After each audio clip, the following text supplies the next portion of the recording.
Hey everybody, and welcome back to the Crypto Night Show. We are going to be covering an absolute fantastic topic today.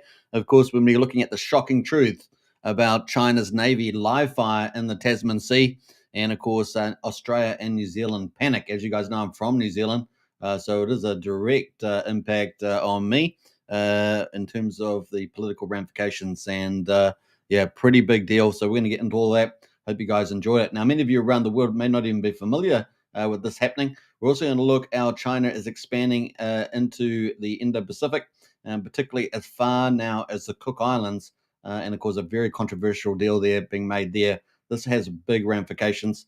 China is on the imperialist move, and we're going to check out some of the things that are happening. And so, yeah, a very big deal there. Now, we know Trump, of course, is reorganizing world issues, trying to go to world peace, dealing with Russia, dealing with Europe, dealing with the Middle East, dealing with tariffs, trying to repeg the US economy. Obviously, that impacts China. And of course, China, they're also trying to move its pieces on the chessboard as well, vis-a-vis Russia. And of course, also with international trade and its target for Taiwan, and also potentially breakout of the South China Seas and expand its reach into the Pacific.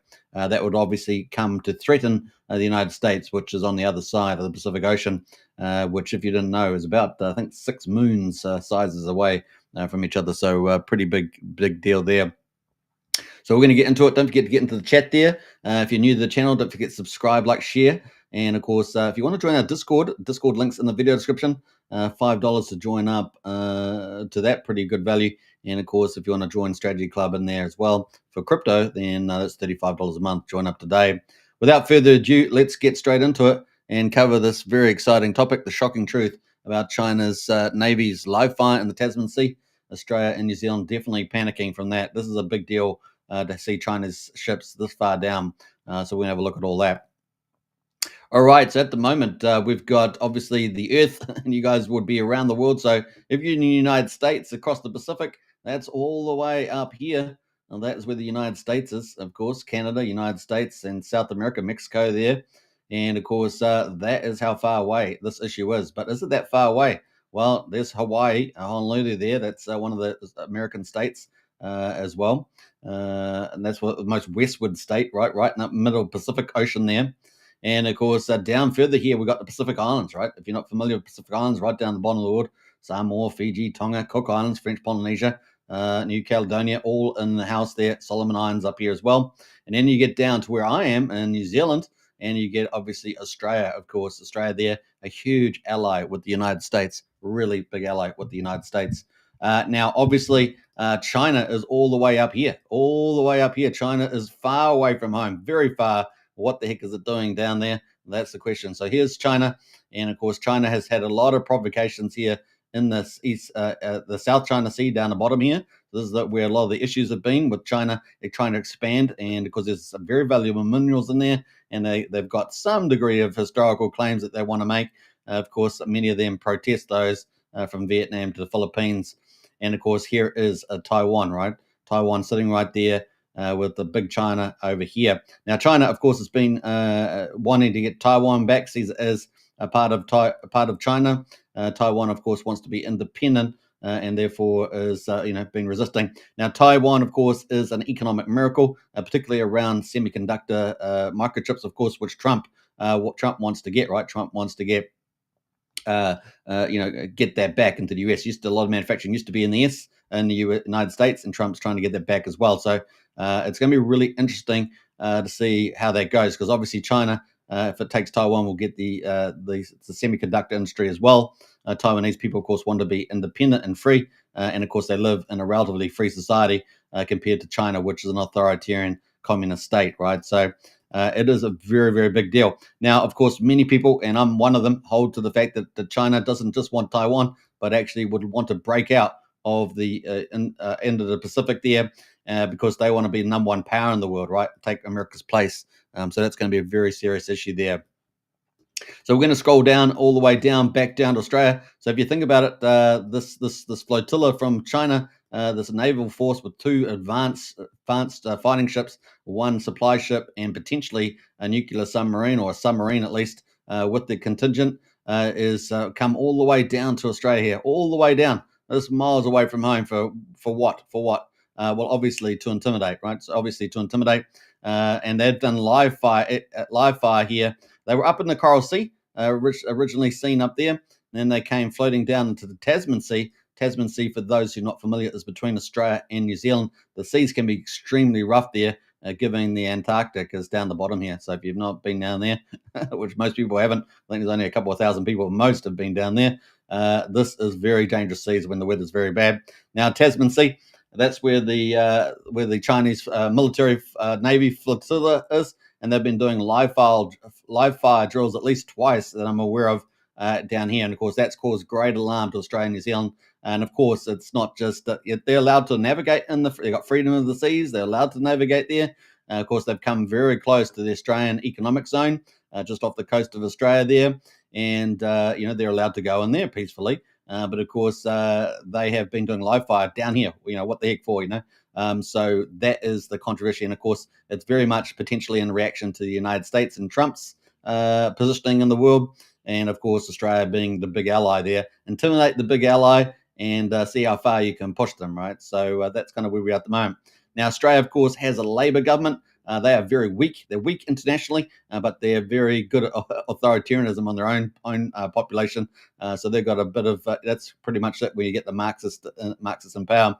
Now, New Zealand has a national party. They're socially conservative to some degree. They're economically conservative to some degree, but they're socially progressive, at least dominated by social progressives. So it's not too much different from Australia from that point of view. So we got that. They've also got very weak leadership. We got Prime Minister Luxon. He doesn't have a clue what he's doing. And of course, here we are in the Tasman Sea with these ships. So New Zealand and Australia both panicking at this event. It has been really a big deal there.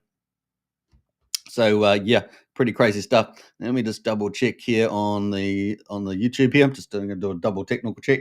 So that's kind of that's laying out the scene at the moment as well. So I hope you guys can see all that. It looks all right. Just double checking the technology there. So this is New Zealand and this is Australia, and the Chinese are down there with their military fleet. What the heck? What the heck?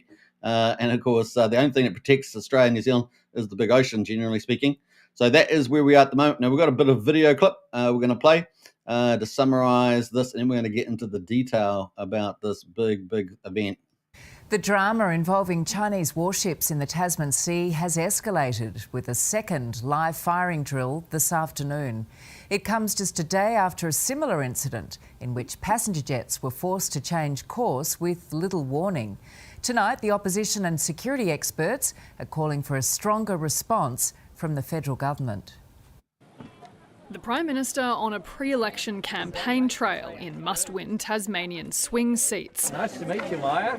But in waters east of the Apple Isle, Chinese ships in the Tasman threatening to upset the Pacific. This afternoon, the Chinese Navy, for the second day in a row, advising of live firing activity. New Zealand's Defence Minister confirming their Navy observed live rounds being fired from the Chinese ship's gun. Foreign Minister Penny Wong raising concerns over yesterday's live fire drill alert, meeting with her Chinese counterpart. Our meeting today also enables us to discuss again our expectations around safe and professional military conduct. I don't think we have a satisfactory answer from China as to the question of the notice. Last week, a Chinese jet released flares just metres in front of an Australian surveillance plane. The same week, the Defence Department made public that they were monitoring 3 Chinese warships sailing in the Coral Sea. Those ships made their way down the east coast yesterday, forcing the diversion of passenger planes mid-flight after radio warnings live fire drills would be conducted in the Tasman Sea. Mild and diplomatic rebukes by the Australian government whenever one of these incidents happen is not deterring the Chinese from doing it again and again and again. I think what we've seen from the Prime Minister and his Defence Minister is a pattern of weakness over the last 2 years. They are in international waters. They are completely within the bounds of international law. Our own Prime Minister knocking back suggestions the government should impose any stronger rebukes like restrictions on trade. You do know that most of the trade goes from here to there, not the other way around. Tonight, new details of a deal struck between China and the Cook Islands to build more ports and ships, reinforcing that our biggest trading partner continues to be our biggest security challenge. Amanda Kopp, 9 News. All right, so that last bit there about the Cook Islands, we're going to cover that issue as well, because that's China's expansionary behaviour. And this is even more alarming than potentially these ships firing away, so has longer repercussions. But that is where you saw the Australian Prime Minister, the New Zealand Prime Minister, both pretty relaxed about it, and of course telling people not to worry about it. But it is pretty unprecedented. So we're going to look at that. It's pretty crazy to see a Chinese flotilla. Now they did give some sort of notices that they were going to do live fire, but it was very short notice. And as you saw in that video recap there by 9 News, the civilian airplanes had to go around and detour there. Because of that. And these two Chinese warships in particular are very advanced. So it's pretty crazy. Now, we're going to go through, this is from the South China Sea. This is from the Chinese newspaper. So we're going to have a look at that. Where China's unprecedented naval drills in Tasman Sea signal to Australia and New Zealand. What is the signal there? What is it? And I said to you, it's clearly intimidation there in response to a partner of the United States. So the drills conducted near a busy air corridor have prompted both countries to enhance surveillance and collaboration with allies. So obviously China's ships there, getting photographs of those. Now, these incidents had happened on Friday and Saturday last week, and they've still been loitering as far as I understand it. China's unprecedented live fire naval drills in water in Australia and New Zealand raised significant security concerns, with analysts suggesting that Canberra and Wellington, the two capitals of Australia and New Zealand respectively, are likely to step up air and maritime surveillance capabilities to better monitor Chinese naval activities. Now, this really gets our navies in Australia and New Zealand actually doing stuff that they typically are supposed to train to do, right? Dealing with a military adversary. Obviously, China is the second biggest military in the world, so it's quite the beast, as it were. Both countries are also expected to invest in a wider range of intelligence, surveillance, and reconnaissance capabilities, including working with the United States and other partners. On Friday and Saturday, a Chinese Navy flotilla consisting of its most powerful warship, the Type 055 Renhai class cruiser, held 2 live fire exercises in the Tasman Sea, which prompted passenger planes to change course mid-flight and raised concerns amongst officials in both countries. Describing the drills as unprecedented, New Zealand's Defence Minister Judith Collins said on Monday that Wellington, that's the capital of New Zealand, had never seen a task force of this capability doing that kind of work. Now, we're going to talk about what that task force is, but we'll come up to that a bit later. The weapons that have extreme capability. This ship is full of extreme capability. One has 112 vertical launch cells, and has a reported anti-ship ballistic missile range of 540 nautical miles. So it's quite the beast of a military ship. On Saturday, Australia's Prime Minister Anthony Albanese said that even though the Chinese drills complied with international law, Beijing could have given more notice, and it's probably a fair call there. But of course, it's all part of giving short notice and getting it out there. Now, of course, Chinese officials will protest that, saying that they gave plenty of notice, but it is pretty scary.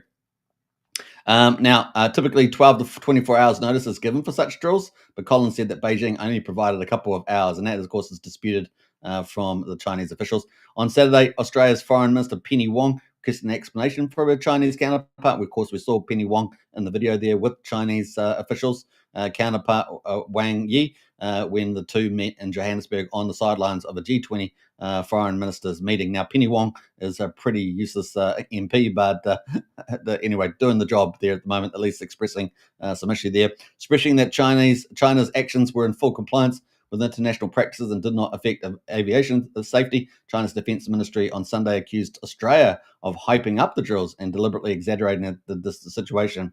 Now, it is a pretty unprecedented and unusual thing for the Chinese flotilla to be down in Tasman Sea between Australia and New Zealand, and the timing, of course, is pretty hilarious vis-a-vis the United States and, of course, President Trump's changing of world politics.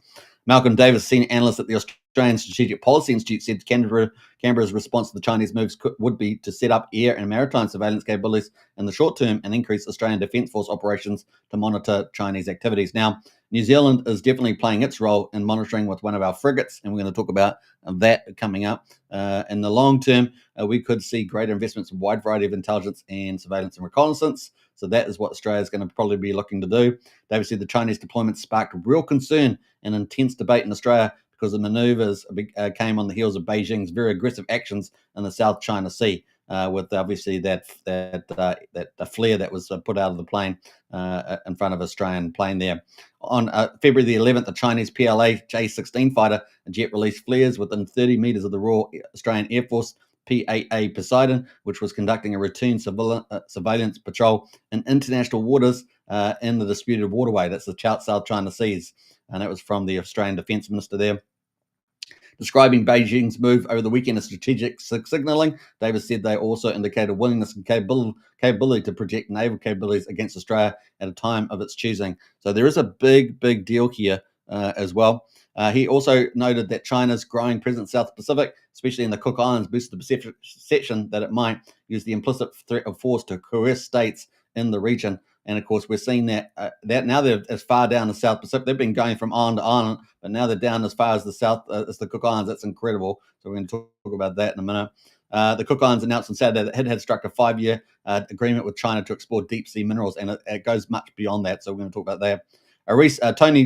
Troy Lee Brown, a research fellow at the University of Western Australia's Defence and Security Institute, said Australia's exercises in the Tasman Sea likely reflected a strategy to broaden and strengthen its naval presence and regional influence. They could also be aimed at stretching Australia's naval capacity. Australia regularly sends Royal Navy assets into the South China Sea, and the PLA Navy are likely returning the favour, and that's true too. It's probably will cause Australia and New Zealand decision makers to reflect on naval capability, but any action addressing concerns about capability would take years to roll out, and that's the problem, right? It takes years to adjust. If you've been asleep at the wheel, that is a big problem there. Now we've got a comment here, I think, coming in from Anita. Good to see Anita. Been like the Supermans there for sure. And we got Anita says they found a washed-up Chinese explosive on a Sydney beach this morning. Wow. So it just goes to show you, pretty crazy, right? That is so close, indeed. Now, what we got here? We got China was likely quite happy with New Zealand, had taken notice, Miller said, given Wellington's increasingly pro-US and more hawkish positioning. Well, New Zealand's going to have its own problems with the Trump administration because Trump's on the right path and New Zealand's on a really bad path. So I'm going to do another video on New Zealand because New Zealand's going down the gurgler. We're going to become a third world country before we know it. It's terrible, all the things happening here. While the possibility of Wellington joining AUKUS Pillar 2 remain on the table, Beijing was perhaps keen to send a signal to Australia at the start of the US president's Donald Trump's administration. That's what I was saying, with all the stuff that President Trump's doing, which is, for the world's peace. China there still on its aggressive positioning now. So AUKUS, of course, is the arrangement between Australia and New Zealand Australia, United Kingdom and the US. It includes two main components. Pillar 1 involves providing Australia with nuclear-powered submarines, and of course that won't be something that China likes. And while Pillar 2 focuses on collaboration and advanced technologies like quantum computing, artificial intelligence, and hypersonic weapons. Now, if you haven't checked out my show yesterday, I covered artificial intelligence, so definitely check that out. China previously described AUKUS as being driven by Cold War thinking, fueling military confrontation and creating additional nuclear proliferation risks, and had warned countries keen to join Pillar 2 amounted to taking sides. Now, China is obviously on an expansionary move. They're just waiting for the right time, right places to do it, particularly Taiwan. But if they take Taiwan, they'll have to do a lot more because they'll be pushed back, and therefore it will become a regional, if not a global war in that expansion, assuming the United States responds, which what we're expecting that to happen. Adding that the exercises were likely to harden New Zealand's resolve to increase defence spending. And now we're broke. In New Zealand, we're pretty broke. So if you're going to do that, where are you going to cut the money from? Because we've been spending a lot of money on a lot of wasteful things. So we'll see what happens here. The risk of constant escalation across the region, even when actions are fully permitted, international law is something is at some point a collision, accident, or other incident occurs which could trigger deep-seated ramifications and consequences potential to contribute to the outbreak of a wider conflict. Now, I really do think that China's going to be the one that does that wider outbreak. So that's where we are. Now, this is an article from Australia intelligence chief says Chinese warship deployment designed to be provocative. It is indeed. It's just absolutely bizarre that the Chinese war flotilla would be this far down in Tasman Sea, just out of the blue. And so it definitely is, right?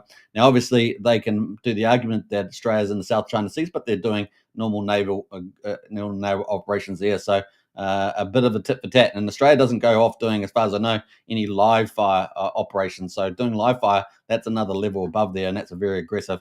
So you can see there is a difference there, quantitative difference. So there is a picture of the ship there. Now we're just going to go through a couple of these comments here. One of Australia's most senior figures says aspects of China's deployment of 3 warships. There's 3 warships and maybe a submarine too. Tasman Sea appear designed to be provocative as the Naval Task Group continues to closely track heading towards to Tasmania.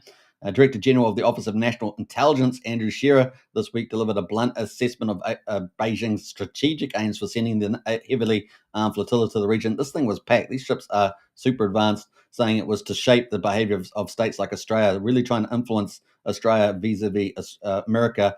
He also described its recent live-fire exercise as unprecedented and said they demonstrated China's growing capability to project military power into our immediate region and now matched by an increasing intent to do so. Of course, they do it with freedom of the seas availability there. Appearing before the Parliamentary Committee on Monday night, the ONI boss observed that this was the furthest south the People's Liberation Army Navy, called PLA-N, task group has operated. We judge Beijing's intends to normalize this sort of presence, shape the response of those in the region, and observe and learn from our reactions, told the Senate estimates hearing. The largest and least transparent military build-up since Second World War, and it will mean PLA will be able to operate at greater distances from mainland China in greater numbers, including Australia's immediate seas and skies. Now, remember, this flotilla had one of the ships was a fuel and supply ship to supply those 2 heavy warships that it has. So moving out there. On Tuesday, Defence confirmed that PLA-N flotilla had re-entered Australia's exclusive economic zone on Tuesday. So Friday, Saturday, it was doing those live fires. On Tuesday, back in the economic exclusive zone, where it had been closely tracked as it operated around 160 nautical miles east of Hobart. So that's Hobart there, and I think we've got that's all the way down here. So if you want to see Hobart, that's all the way down to Tasmania there as well. Now, Tasmania, a pretty wild and beautiful place at the bottom of Australia there.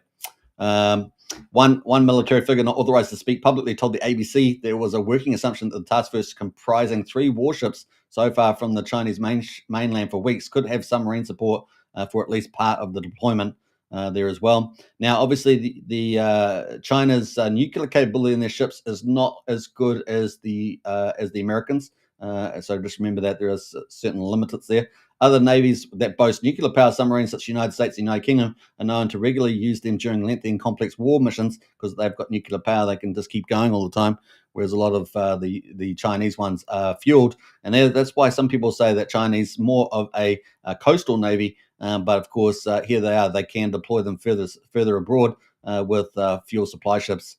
So, yeah, other navies. And meanwhile, commercial airline pilots who flew over the Tasman Sea last week have told ABC they monitored radio communications from the Chinese warships to military surveillance aircraft as far back as a week ago, warning about the possible live-fire activity. The Chinese vehicles made a broadcast on a 121 frequency about a live drilling, telling New Zealand aircraft to remain at a safe distance. One international airline told the ABC when describing a flight on Tuesday on February the 18th.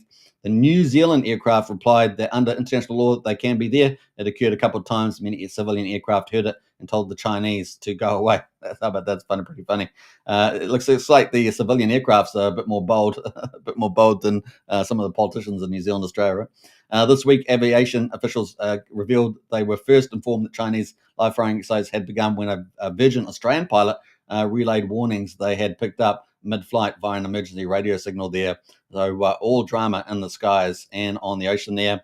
Now, this is from New Zealand. So we've looked at one of the Chinese news. We've looked at one of the Australian news sites here. This is from New Zealand, from one of our propaganda ones, but we're going to use it for the time being. Seems to be reasonably factual for once. 3 Chinese ships in the Tasman Sea have moved into Australia's economic zone. Defence officials here assuming the task force is backed by a nuclear-powered submarine. It comes as the Royal New Zealand Navy crews monitor the vessels, release new photos of the fleet as the Chinese force edges closer to our neighbours' shores. Now, it's kind of cool that New Zealand actually has a ship here helping to monitor, plus some planes, which is kind of cool. The ships have been sailing international waters off Australia's east coast, conducting live fire since last week, causing Tasmanian flights, trans-Tasman flights between New Zealand and Australia to divert. The New Zealand Defence Force said that Chinese ships have moved towards the south of Tasmania and Australia's economic exclusive zone. It said the ships are now moving west. Obviously going down through here and probably going along through the Great Australian Bight here down the bottom of the ocean there. The Navy said it would be continuing to monitor the ships in close coordination with the Australian Defence Force using the Anzac frigate, the HMNS Te Kaha. So that means stand strong, Te Kaha there. I'm not sure why we don't have a frigate that has a Pakeha name on it. It's an English name, but hey, that's a story. That's another discussion. At the Maritime Sustainable vessel, the Aotearoa, another ship there. Don't know why that's not. That's should be called New Zealand or something. But hey, look, there's a lot of politics been going on in New Zealand hands trying to wipe out the Pakeha history in New Zealand. That is where we are at the moment. But it's good to see one of our frigates there getting involved. Yesterday, the New Zealand Defence Force said the ships were 218 nautical miles off Hobart in Tasman, and they were previously off the coast of Sydney. And so, if Anita was talking about that explosive coming there up on the coast in Sydney, that does seem to be a case. Wow, explosive! That's pretty crazy, right? I haven't seen an image of that, so I might look at that after the live stream. Last week, the Chinese military came into scrutiny for not warning Australia and New Zealand of drills being performed. And of course, the RNZ report the fleet consists of a Jinkai class frigate, the Hing Yang, and a Reinhei class cruiser, the Zunyi, and a Fuchi class replenishment vessel, the Wishanhu. There. Hopefully, I've said that reasonable justice. On Tuesday, the New Zealand defence officials confirmed that the Chinese flotilla had re-entered Australia's economic exclusive zone, where it was being closely tracked as it operated around 160 nautical miles of Hobart. A military figure not authorised to speak told ABC there was a working assumption that the task force comprised 3 warships so far from the main Chinese mainland, could have a submarine and supports. So some pretty similar information what we've seen from the Australian and the Chinese side there. Other navies have both nuclear power submarines, and they typically use it, of course. Now, Defence Minister Judith Collins of New Zealand government didn't know if they intended to come closer to New Zealand, so we haven't seen that yet. So if they're coming down here from Australia, so if we go zoom out of here, coming from the Coral Sea down past Sydney here and then down past Hobart, are they going to loop back around and come back up through New Zealand, up through the west coast of New Zealand there? Well, that would be something, wouldn't it? That'd be something. I might get my little rocket launcher out. A little launcher look out. All right. We got what else? We got Collins said she didn't think New Zealand had seen a live military exercise in the Tasman Sea that had affected flights. On Friday, she vented frustration at the Chinese government for not informing New Zealand it would be sending a highly capable strike force with enormous strike power down the east coast of Australia. Collins said the Chinese government and Chinese embassy had given New Zealand no notice. So this was intentional, right? So no notice. And so this was really a shot over the bow for Australia and New Zealand. And it was a strike force into the group there. So very, very planned. And we know the Chinese do a lot of this sort of aggressive stuff, just like planes almost hitting other planes, flares coming out of Chinese fighters. They're very aggressive, right? You could imagine if they actually did an invasion of our countries. Oh my God, the bloodbath it would be. They have not designed to advise, deemed to advise us on what they were doing in the middle of the Tasman. She said so. They haven't even told, what are you guys doing down there? Why can't you just do a live fire up in the South China Sea? China's defense ministry hit back on Sunday saying the relevant remarks of the Australian side are completely inconsistent with facts while confirming the use of live ammunition. Of course, the Chinese have not told them why they're there. But of course, we all know they're just there to intimidate peoples and test their ability to go out into the Pacific there.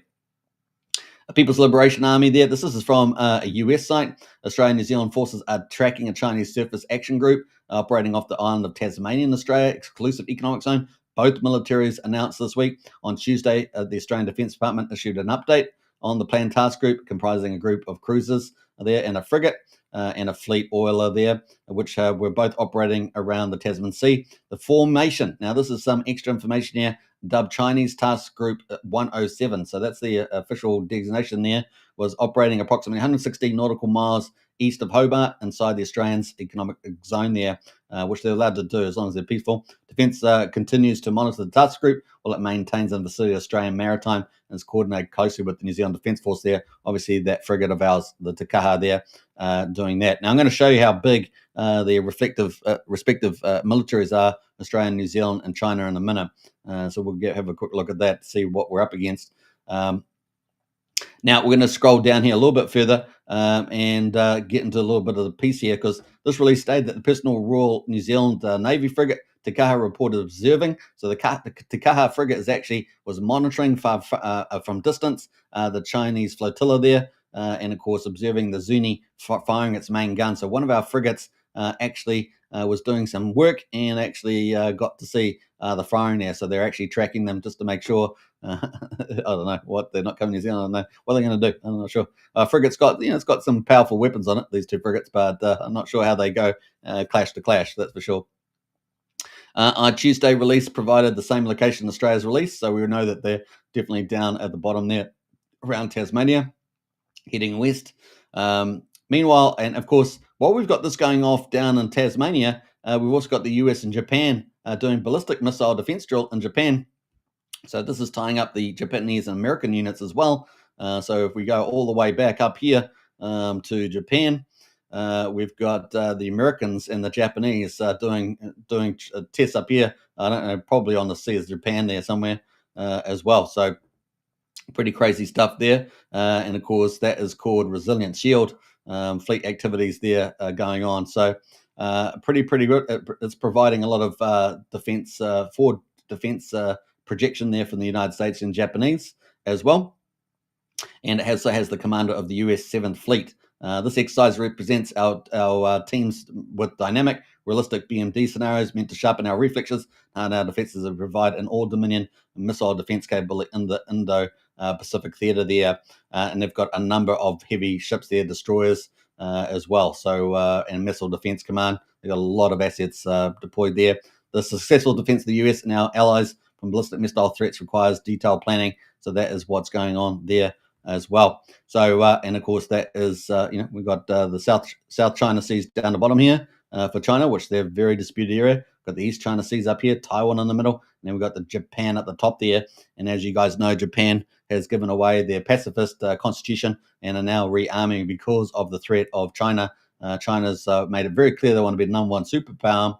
But of course, that would be the case if Donald Trump wasn't running America and the Democrats were, which Democrats were pretty corrupt and managing the decline of America, helping China to get bigger as well. China getting bigger, wanting to be bigger. And of course, now with Trump, Trump is turning the US around and going to make it super powerful, right? Super powerful, the golden age. So now China's got some real big competition there as well. And so, yeah, that is pretty much it. So obviously the US strategy there is containment of China. China there, of course, with a very powerful, typically a coastal navy. But as we're seeing, if they want to, they've definitely got the assets to do forward positioning here all the way down. Can you believe it? At the bottom of the world there, doing some live fire, some pretty crazy stuff going on. So that is there from the US side there. Now we did have a bit of extra stuff here from New Zealand.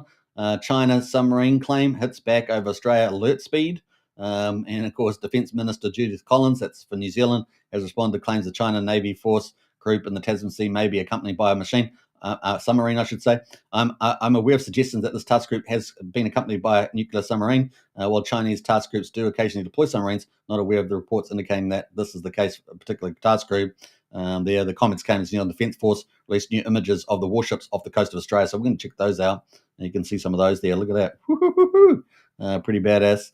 An Australian defence figure there told ABC that there was a working assumption that this task force is so far from the Chinese mainland could well have sub support. The Chinese warships groups has been monitored in recent days by, of course, our frigate, the Te Kaha, and include the frigate Hengyang there, and cruiser Zuni, and supply a vessel there, Wishan Hu, there from China there, which is that flotilla. Defence sources have confirmed that the Aotearoa ship has also supported there as well, and that's more of a logistics ship, a supply ship, as I understand it. Tikaho had been diverted from a mission in the Middle East to join the combined task force aiming to disrupt the illegal transfer of people, narcotics, and weaponry, or return to its original mission in the Arabian Gulf there. So that is what's going on there. Now, we have had people. We saw Wong from Australia go to talking with the Chinese officials. We also had our own foreign minister, who's the Deputy Prime Minister, Winston Peters from New Zealand, also go to China. He happened to be in that location anyway, going there. He says the minister is now traveling to Beijing, where he will undertake his 6th official visit to China. So the timing couldn't be perfect in that regard. His first was in 1997. He's been there many times, right through to 2018. He is pictured here in 1997. So you can see our foreign minister there, Winston Peters, the Deputy Prime Minister. And of course, he's the closest thing we have to kind of like a Trump, closest, although he doesn't do a lot of the stuff that he says he's going to do. So, yep. And then we have on the right-hand side here, of course, Chinese official there. So that is where we are there. Now, we're going to move up the top here. We've also got Winston Peters. The minister met with the head of, so this has just happened on the 25th. This is 2 days ago. The minister met with the head of the International Department for the Communist Party in Beijing today. Discussions focused on bilateral relations and sharing perspectives on regional global challenges. So this is latest stuff that he's been doing in China. Some of the communist parties there. You can see him in meetings. Let's scroll back up the top here. We're going to have a look at some other stuff that he's been doing.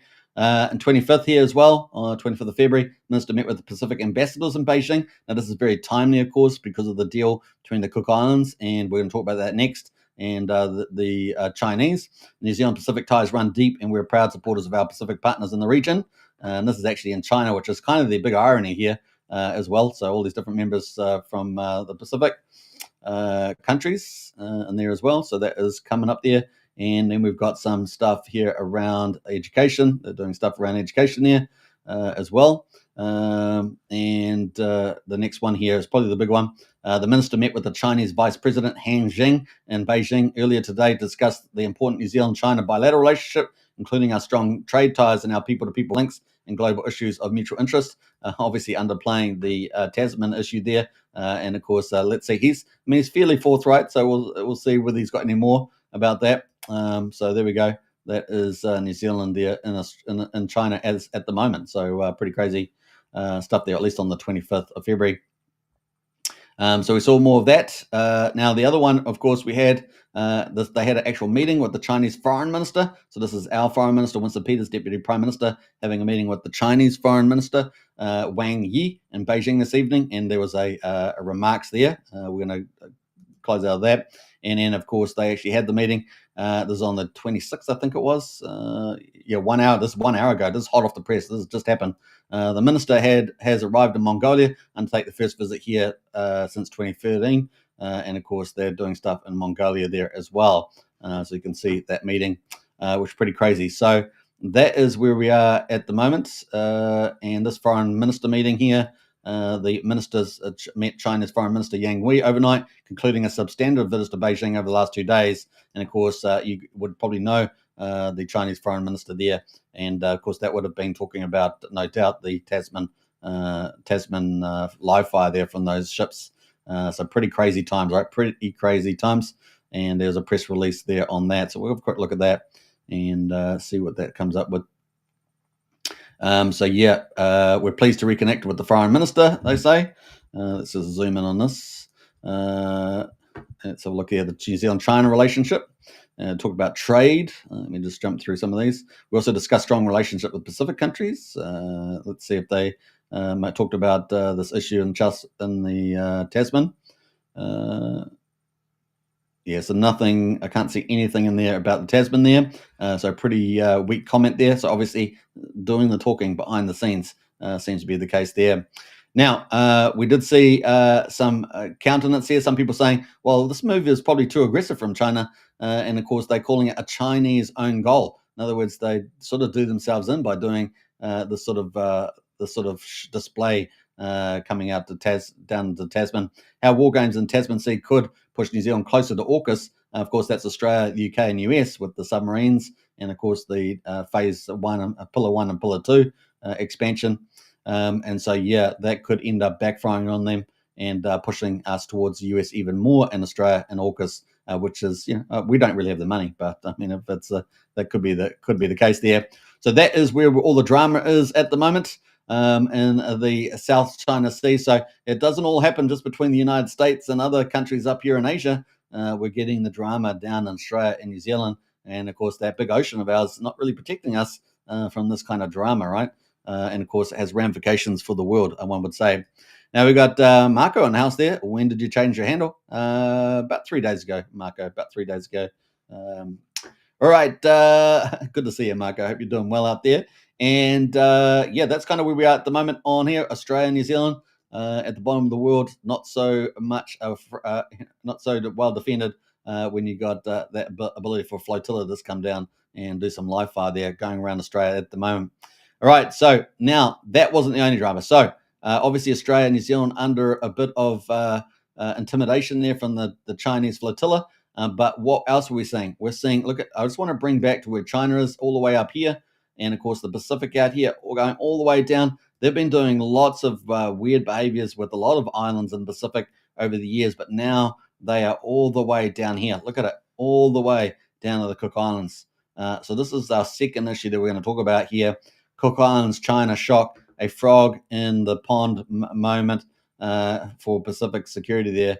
A frog in the pot moment for Pacific security. And of course, the new China Cook Islands deal has implications for Pacific security, but particularly for New Zealand, the United States, and Australia.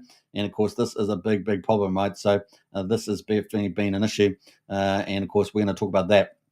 So let's go to the next article. Cook Islands Prime Minister faces no confidence vote. So because of this deal, the politicians in Cook Islands trying to get a no confidence votes on the Prime Minister, that has failed. So the Prime Minister got away with it, and so that has not happened. He is free. He is free. So he avoided that very, very, very cleverly there.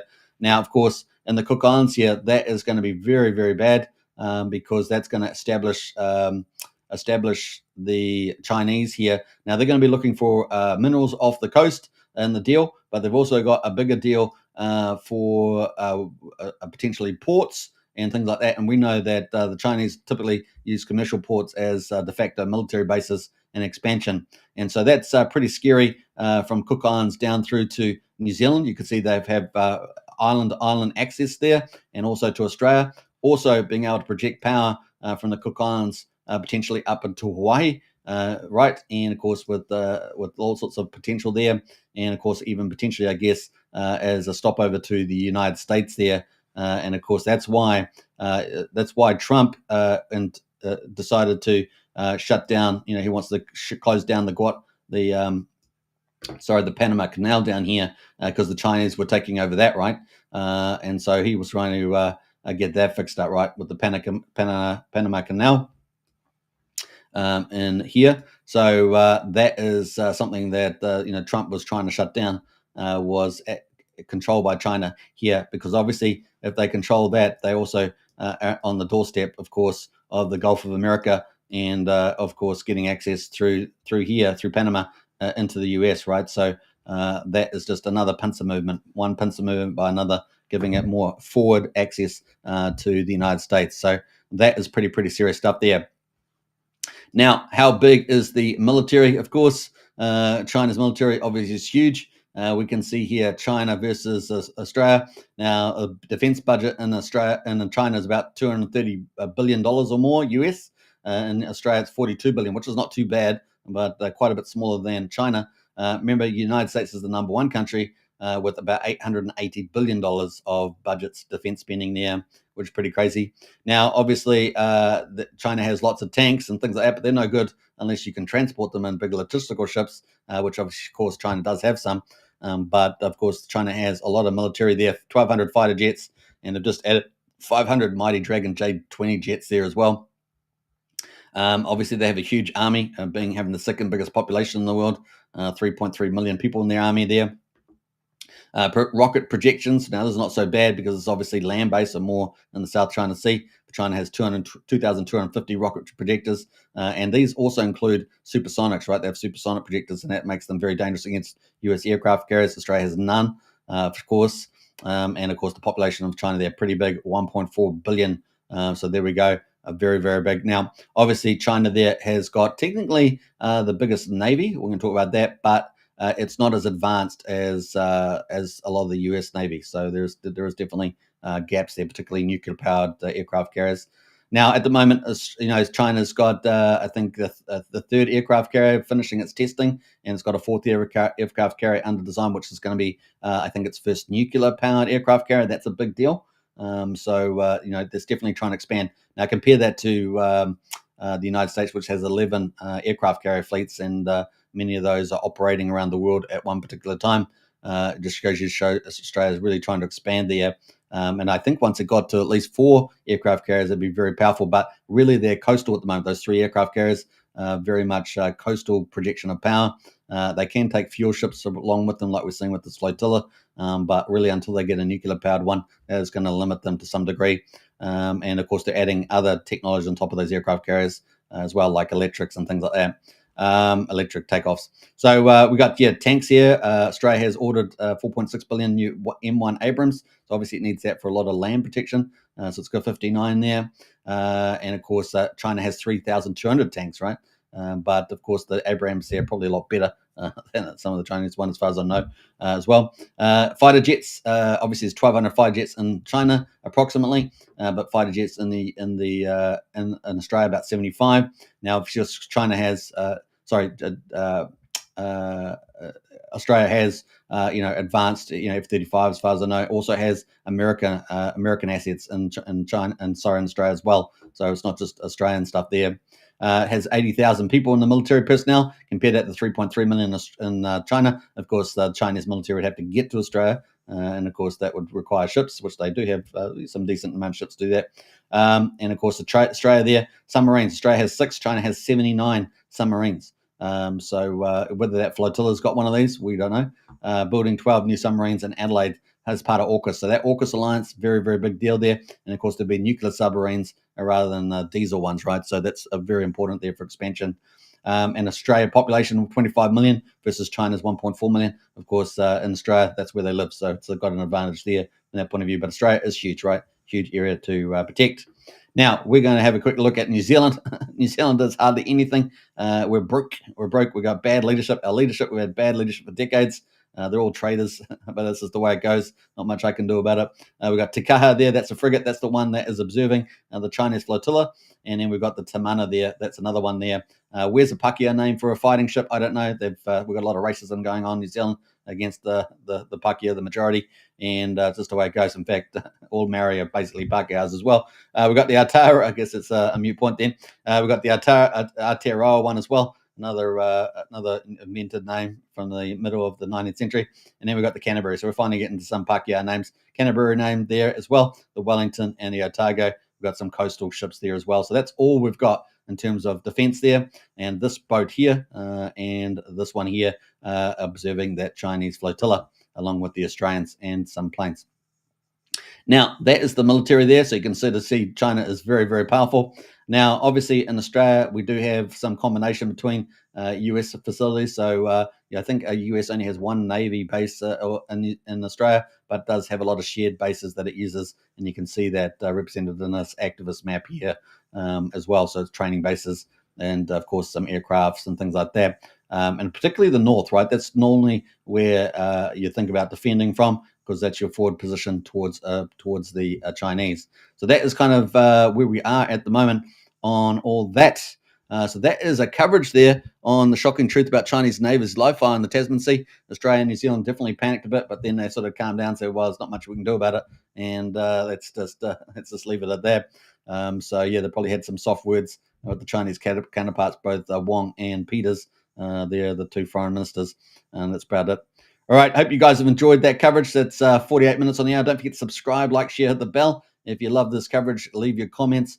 And of course, just like Anita said, Chinese explosives showing up on Sydney Beach. There's pretty crazy stuff happening that we haven't seen before. All right, I hope you guys enjoyed it, everybody, and I'll see you in the next show. Take care, everybody, and bye for now.